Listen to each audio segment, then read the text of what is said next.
ഈ വെള്ളം കോരുകാരൻ്റെ ജോലിയാണ്. അവനൊരു കുടമെടുക്കുന്നു, ആ കുടവും കൊണ്ട് പോകുന്നു, അവിടെ തോളെ വെച്ചുകൊണ്ട് പോകുന്നു. അവിടെ ചെന്നിട്ട് അവിടുന്ന് വെള്ളം നിറയ്ക്കുന്നു. എന്നിട്ട് ഇത് തോളെ വെച്ചുകൊണ്ടാണ് അവർ വരുന്നത്. തോളെ വെച്ചുകൊണ്ട് തരുന്നു, എന്നിട്ട് കൊണ്ടുവന്ന് ഒഴിക്കുന്നു. പിന്നെയും പോകുന്നു, എന്നിട്ട് കൊണ്ടുവരുന്നു, ഒഴിക്കുന്നു. അവൻ്റെ ജോലിയാണ് വെള്ളം നിറയ്ക്കുക.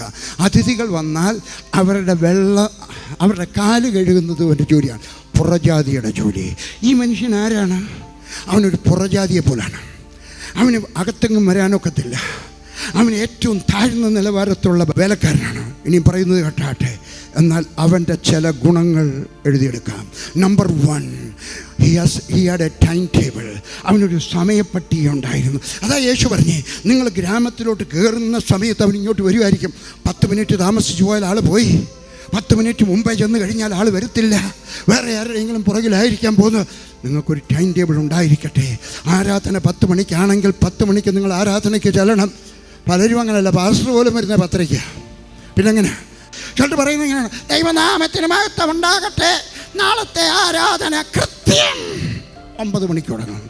9:30 ആകുമ്പോഴാണ് പാസ്റ്ററും വരുന്നത്. വിശ്വാസികൾ പിന്നെ 9:45 വരുന്നത്. പിന്നെ ചില മടിയന്മാരും മടിച്ചികളും 10 മണിക്കും വന്നെന്ന് വരാം. ഹാളയിൽ നിങ്ങൾക്കൊരു ടൈം ടേബിൾ ഉണ്ടായിരിക്കട്ടെ.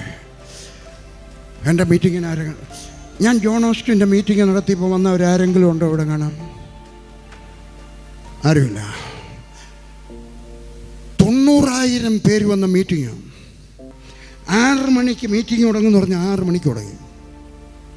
എൻ്റെ മക്കളുടെ കല്യാണക്കുറി അയക്കുമ്പോഴും എഴുതും ഓപ്പണിംഗ് പ്രേയർ 11 മണിക്ക് വിത്തിൻ ബ്രാക്കറ്റ് ഷാർപ്പ്. തിരുവല്ലായി വെച്ചൊരു കല്യാണം നടത്തിയപ്പോൾ താമസിച്ചു പോയി. കേരളത്തിലല്ലേ ഞാൻ, 3 മിനിറ്റ് താമസിച്ചു പോയി. Closing prayer 1 o'clock. അതിച്ചിരി നേരത്തെ ആയിപ്പോയി, 7 മിനിറ്റ് നേരത്തെ ആയിപ്പോയി.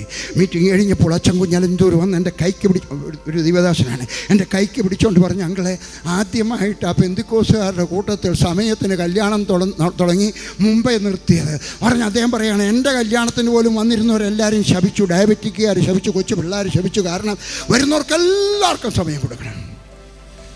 നമുക്ക് ചില ബാഡ് പ്രാക്ടീസസൊക്കെ ഉണ്ട്.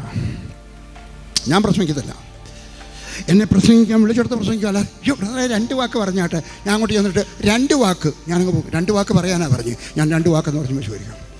ഞാൻ ഈ പറഞ്ഞതിൻ്റെ അർത്ഥം എന്താണെന്ന് അറിയാമോ? നിങ്ങൾക്കൊരു ടൈം ടേബിൾ ഉണ്ടായിരിക്കട്ടെ. പാസ്റ്റർമാരെ ടൈം ടേബിൾ ഉണ്ടായിരിക്കട്ടെ. സൺഡേ സ്കൂൾ ടീച്ചറെ ടൈം ടേബിൾ ഉണ്ടായിരിക്കട്ടെ. മാതാപിതാക്കളെ നിങ്ങൾക്കൊരു ടൈം ടേബിൾ ഉണ്ടായിരിക്കട്ടെ.